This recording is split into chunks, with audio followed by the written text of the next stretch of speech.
Uz rehabilitaciju ondje se kažu i lijepo odmore i zabave. S obzirom na to da su među tim umirovljenicima i vrlo poznata nekadašnja oštra novinarska pera, moramo im vjerovati. Priču s Korčule donosi nam kolegica Morana Baričević-Šimunović. Specijalna bolnica za medicinsku rehabilitaciju Kalos u Veloj Luci na otoku Korčuli osnovana je prije 40 godina. Prvobitna ideja Kalosa, koji je u to doba imao samo terapijski dio, bila je razvoj lječilišnog turizma. Kada su znanstvena istraživanja morskog limana, odnosno blata, koje je izvađeno s područja našeg Velolučkog zaljeva, znači dokazala se je medicinska ljekovitost samog blata.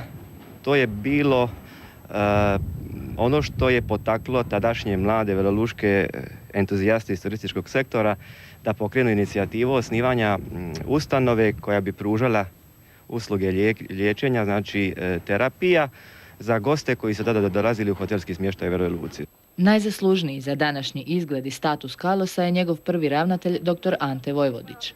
Naime, Kalos danas ima stacionarni dio s 250 soba, od kojih je 120 pod okriljem poslovanja s Hrvatskim zavodom za zdravstveno osiguranje, a ostale su na slobodnom tržištu. U našoj bolnici odvija se rehabilitacija na 4 bolnička odjela.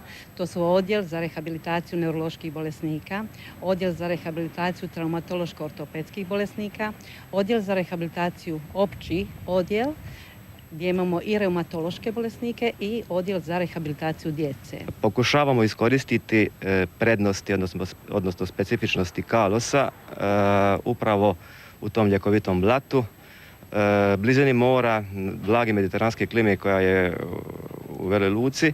To je ono što su specifičnosti Kalosa i što nas razlikuje od sličnih ustanova u Republici Hrvatskoj. Znači, značajan dio naših pacijenata iz gostiju su hrvatski umirovljenici koji upravo prepoznaju tu kvalitetu naše medicinske usluge, koji prepoznaju te naše specifičnosti i godinama se vraćaju. Upravo je takva i ova grupa zagrebačkih umirovljenika, njih 40-ak, među kojima smo sreli i neka dobro nam poznata lica. Većina ih u Vela Luku dolazi 2 puta na godinu. Naime, uz korištenje ambulantne uputnice za terapije i plaćanje pansiona ovdje provedu po 2 tjedna.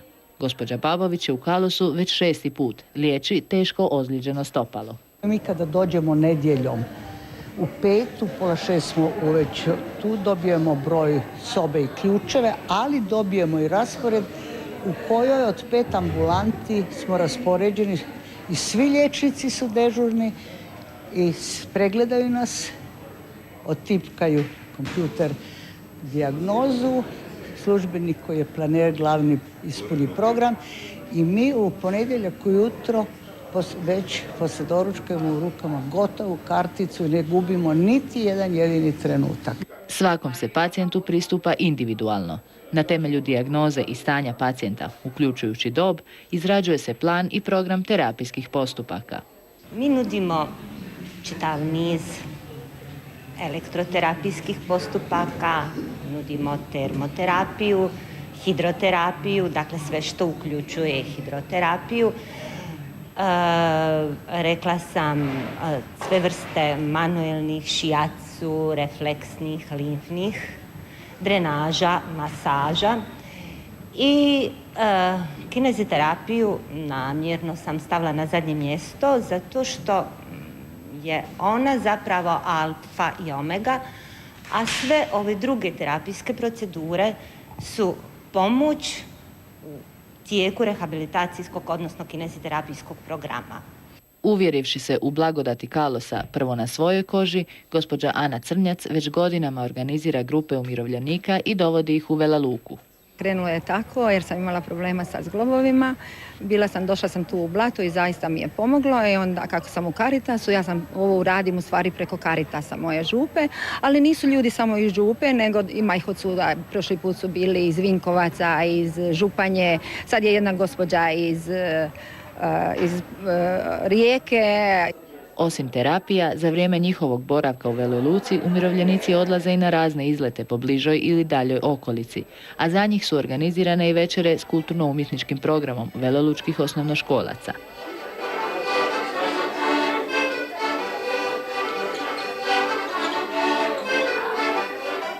A da su ta druženja, koja se često nastave po povratku kući, jednako važna kao i terapije koje im Kalos pruža, potvrdila nam je još jedna doajenka Hrvatske televizije. Dolazeći sa grupom srodnih, sličnih duša, onda nam je to puno ugodnije. Naša organizatorica zaista to prekrasno radi i onda su to manje tegobe. Eto, to je najvažnije od svega, a da su ovdje i prekrasni ljudi, da smo mi uspostavili s njima jedan prijateljski odnos, to puno znači za liječenje, to je zapravo i psihoterapija.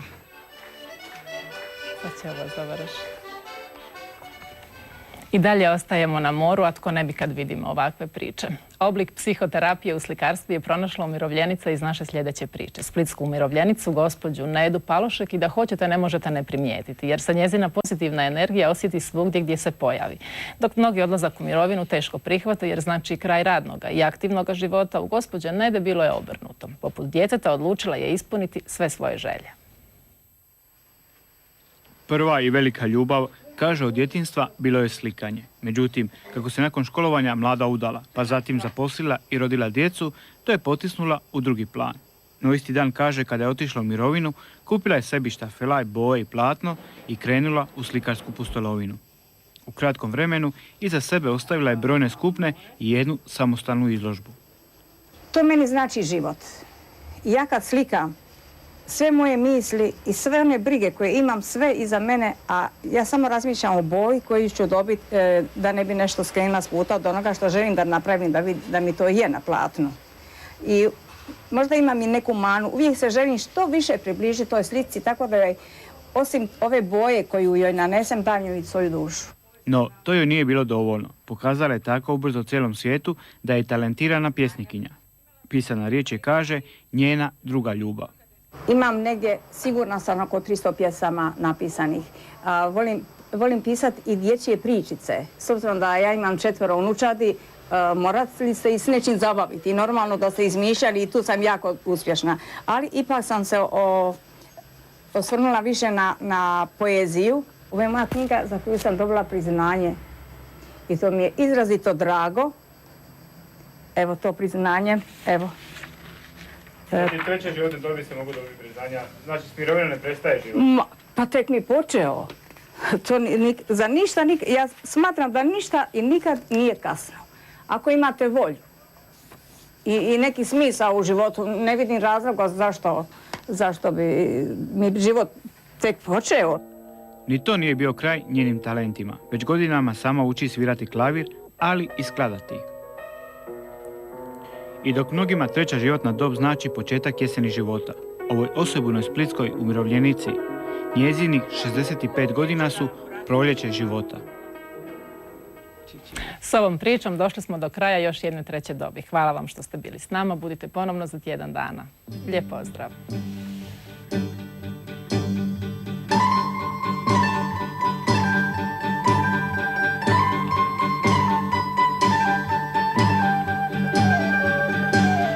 Svaki grad uz naše more ima svoga lera, lero, lero, lero, lero, lero, lero, lero. Kad se zlati sudonjavi, a na digi fero, a svi traže svakog pita ko je gdje je lero.